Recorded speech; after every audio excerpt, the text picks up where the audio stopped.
Ito na nga ay matagal na pinakihintay ni Alex ang first day of school niya. Siyempre, pati ang mami at daddy ay excited dahil big school na nga ito at napapaiyak talaga ako. Kaya tara, samahan nyo kami.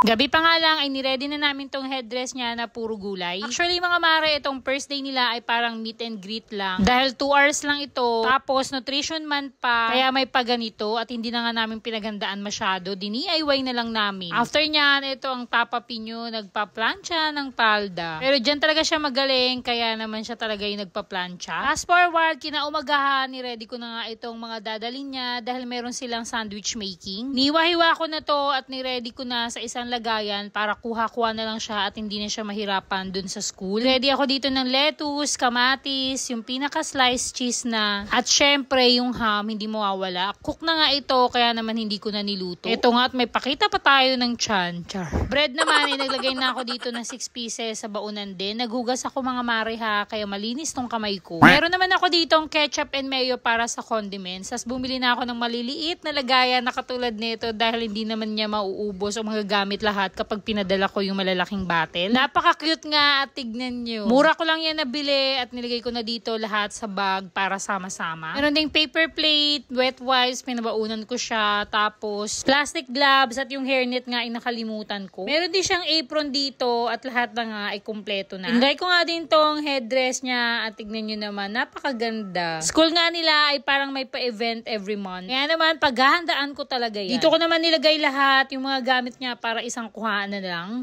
Niready ko nga dito yung mga dadali niya sa school pero tinanong ko yung isang mami na kakilala ko na wag muna dahil nga may event nga. Kaya iniwan ko din yan. Dito naman ay nagready na ako ng kanyang personal care kit na meron ng short, panty, extra t-shirt, alcohol, pulbo, meron na ring liquid soap, wet wipes at marami pang iba para isahang kuhanan na lang dito. At may name na nga ito niya. Alam ko nang tapos na lahat. Ito, ginising ko na siya at para nga magising to, patayin nyo lang yung aircon. Bigla na lang yan gagalaw.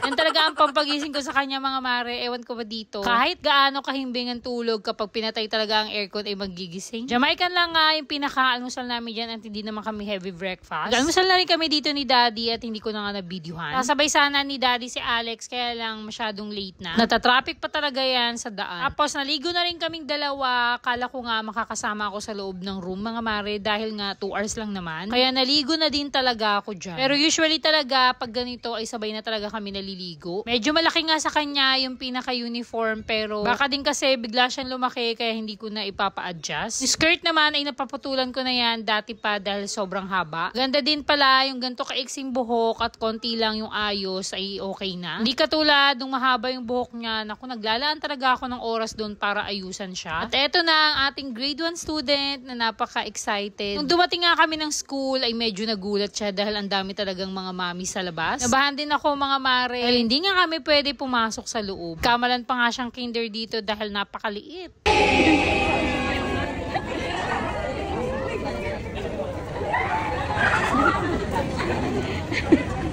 Ito ang maring Genyo, napaka-drama. Ewan ko ba mga mare? Tutuwa lang ako na medyo emotional dahil never talaga yan umiyak si Alex pagpapasok ng school. Napakabait na bata. Kaya naman napaproud talaga ako sa kanya. Hindi rin nagtagal ito, sinundo ko na ulit siya at naghintay lang ako. Tuwang-tuwa nga masyado nung nakita ako pero isa-isa silang pinapalabas para hindi magulo. At ayun, nawala na yung panggamba sa aking isip dahil na-enjoy niya talaga ang first day niya.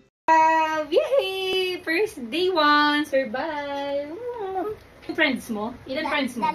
Dalawa, pero hindi niya alam yung name. Hindi ko tinanong. Hindi mo tinanong? Bango naman. Oh. Diba mama?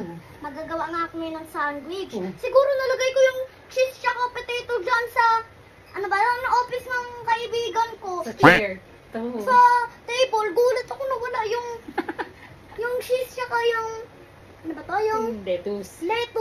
So sabi ng kaibigan ko, you can have mine. Oh, sabi niya, wait, this is yours. Ang galing mo. Sino yung teacher mo? Teacher Mika. Teacher Mika. Very good. Bye! Salamat sa pagsama. Bukas ulit. Ratio. Ano ba yan? Nakuha. Wait lang. Dalawa lang yan.